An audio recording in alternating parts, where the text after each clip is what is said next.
Frost and fire may seem like opposites, but in Elestrals, they create incredible synergy, and this clash is one you don't want to miss. Espira of the Cryo Scorches takes on PokeaimMD of the Imperawatts as both casters look for their first win of the Elestriad. Everything changes this week in the Elestriad as casters are able to open up 12 total packs from either base set or Frostfall and add those cards to their card pool. Espira is pumped up for his first hit. We're gaming, baby! Oh my god, dude. I love playing control-oriented playstyles. I love denying my opponent plays. And Chains of Prometheus, having an additional one to be able to tell no to my opponent, I love interaction. And the ability to keep on doing that, absolute phenomenal. 100% inclusion in our deck. Chains is a massive card for Espira, and he lands a few more Morphrost forms as well to enhance his Frost deck. Espira's luck is hilarious as he hits another Chains of Prometheus. I mean, do we play 3? And he's not done there as he hits one of the coolest full arts he could find. Okay, almost freaked me out for a second. I was like, wait, hold up. PokeaimMD starts his opening finding some cards for his teammates like Morlith and Morphrost Terror. PK Sparks is claiming Joey's recent pull, a Vertilith, a nice addition for his Earth deck. Hey, yo, you sending that to me? You need that? Yes, sir. Earth. It's an option. Lastly, Joey adds an Infrostix to his lineup. Could he be switching elements? You might just be a Frost player by the end of this. With all new cards, each caster has a chance to trade with a teammate. PokeaimMD picks up Earthquake, Shield of Achilles, and Elechick from MBT, while Espira sits out of trades for the week.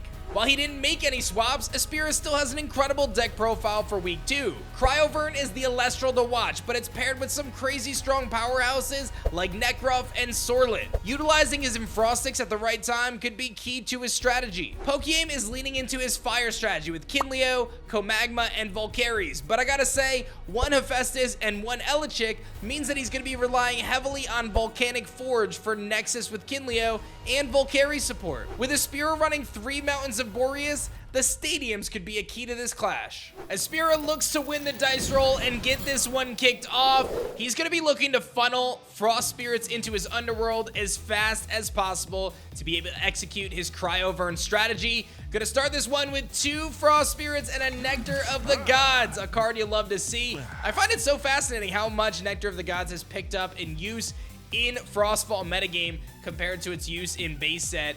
Getting 2 Fleur Mines right away to fuel up Cryoling for later. Astravid is his turn 1 play, able to look at the top 3 cards of his deck and add a crucial card to his hand. One of the things that makes Astravid so strong, as I'm sure you've heard about it, is you don't have to reveal that card to your opponent. So it provides some really good card advantage. Another Nectar of the Gods from Espira, drawing an additional 2 cards, really setting up for the future of this clash, and also now most likely having a pretty robust rune row to provide support to prevent PokeaimMD's offensive onslaught of fire Elestrals, but rather setting just 1. No, he's gonna set 2, and it looks like he's gonna end up leaving it there perhaps. We'll see if he ends up setting any more. PokeaimMD ultimately did end up mulliganing his first hand, expending 2 spirits to draw a new hand, so now he's starting this clash off down 2 with 18 spirits. He will also open up with Nectar of the Gods, drawing 2 cards here and paying the 2 spirits to do so. This is going to speed things along as these casters are searching for the perfect tools out of their deck to execute their strategies. On Joey's end, he's probably going to be looking for that Hephaestus or that Volcanic Forge, as Kinleo is an absolute menace. Nekruff jumps out from Joey's side, and he's got some immediate offensive pressure, but it does match up with an even attack stat to that Astravid's defense. So unfortunately, without Volcanic Forge, not going to be able to provide the pressure that he's looking for.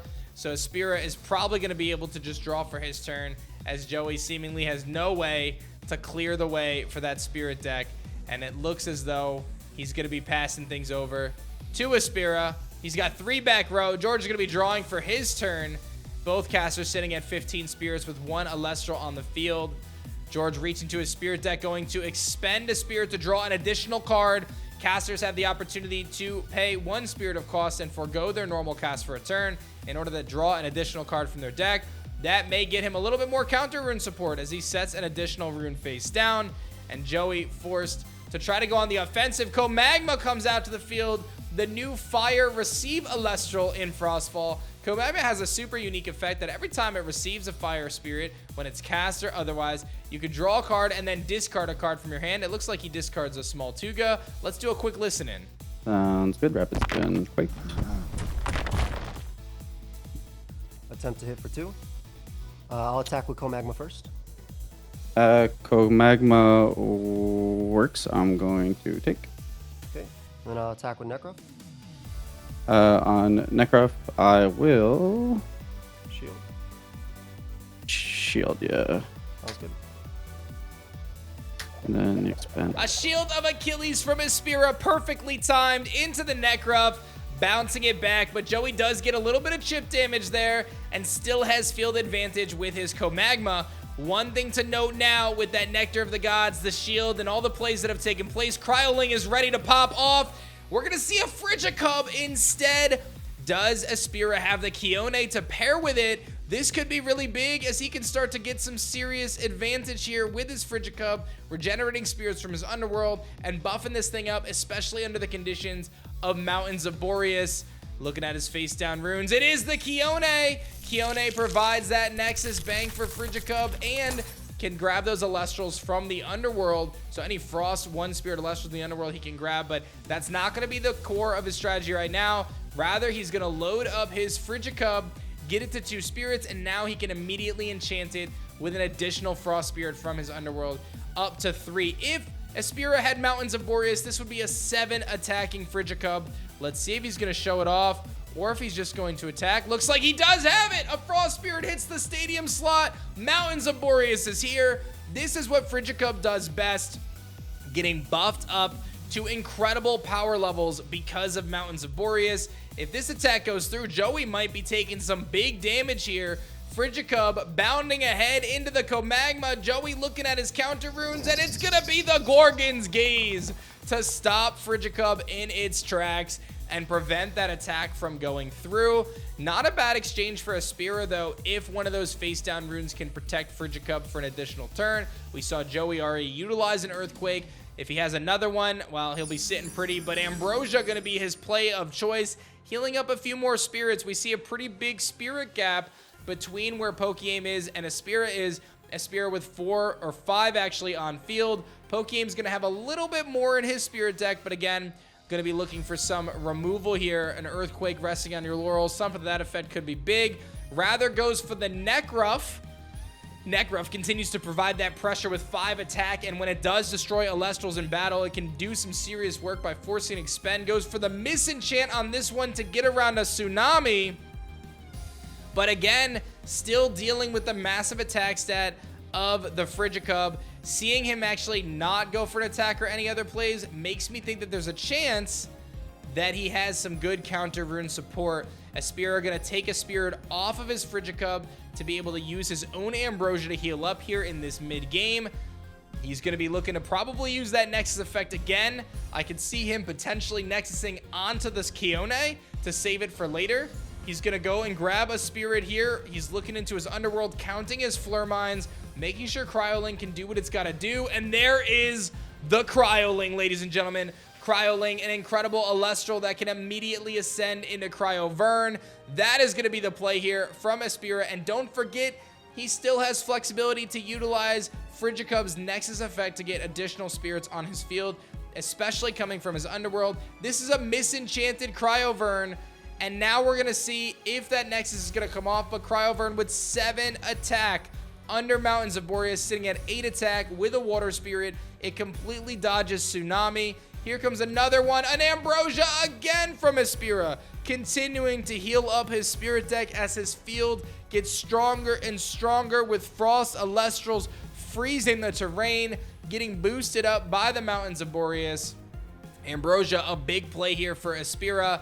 Let's see what he is cooking up. We still have not seen that Nexus. He also has the freedom here to grab another Cryoling from his underworld. 2 Frost Spirits come down. It's going to be the Infrostix. He's going all out. He is going to get Infrostix to special cast out a Cryoling again and turbo that into another Cryovern. Espira goes from 0 to 60 in just a few plays, getting his Frigicub, his Cryovern, and now a second Cryovern to the field. So much offensive pressure. Not even looking to go into Cryo Scorch at this point, just looking to apply pressure with the 7 attacker, buffed up by Mountains of Boreas. He opts to go for the Nexus from Frigicub, or from Kione onto Frigicub.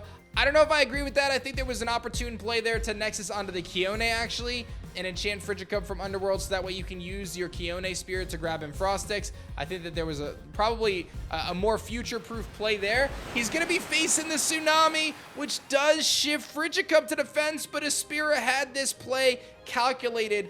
It does a few things. It does prevent PokeAim from taking spirit damage on his Necruff and his Comagma, and he also reduces some of the damage that he would have taken from Frigicub. So Tsunami, most certainly the optimal play, but Espira strategically enchanted both Cryoverns with Water Spirits to play around Tsunami, and it works out perfectly in this one, as now PokeAim is backed up against the wall. He does have the Spirit lead with 10, but as you saw, Espira has a lot of Spirits on field. Frigicub with 4, and both Cryoverns sitting at 2 each. That's a total of 8 Spirits on the field, plus the Boreas, 9 of his 20 Spirits on the field right now, which is actually nuts. PokeAim sitting at 9 himself, goes for a late game Eruption. Wow, not in the cards that I had. That could be a sneaky way to catch Espira off guard, burning him for 3. Let's see if he's got an answer. No, he's gonna have to just take these Spirits. I think if PokeAim was able to actually hit a double Eruption there and catch Espira off guard, that could have been nuts. The thing with Eruption, it's most impactful when you play it at the very end of the game, right? When your opponent is not expecting it, he has the double! A double Eruption! He gets a Spirit down to 0 Spirits. This is huge for PokeAim, but does he have a way to deal an additional Spirit of damage? He only needs to deal 1 more Spirit here. Can he do it? PokeAim trying to make it happen with Eruption. He's got to get an Elestral that can survive another turn. He's got to somehow deal 1 more Spirit of damage. Espira with an incredible field. Does PokeAim have enough? 5 Spirits left. Does he have a way to deal with all of this power? Oh my gosh, this is nuts. I can't believe he busted out the double Eruption here at the end. Comagma helping him do that. He does have Kinleo, forced to misenchant Kinleo with Earth. That may just be the end of this one. He's gonna have to pass. Espira has no other cards he can play. He does have the flexibility of Nexusing from Frigicub to get additional Spirits onto the field. He can then heal another one up onto his Frigicub. His Cryoverns can put the pressure onto Kinleo, and most certainly the Frigicub and the other Cryovern can seal the deal on this one. Espira wins it with 0 Spirits left. PokeAim with the double Eruption to try to win it. What a crazy clash. So dang close, but Espira holds on with the power of Cryoling and Cryovern and picks up his first win of the season for the Cryo Scorches. Treat yourself to some epic Frostfall products at shopelestrals.com and stay tuned for our clash tomorrow.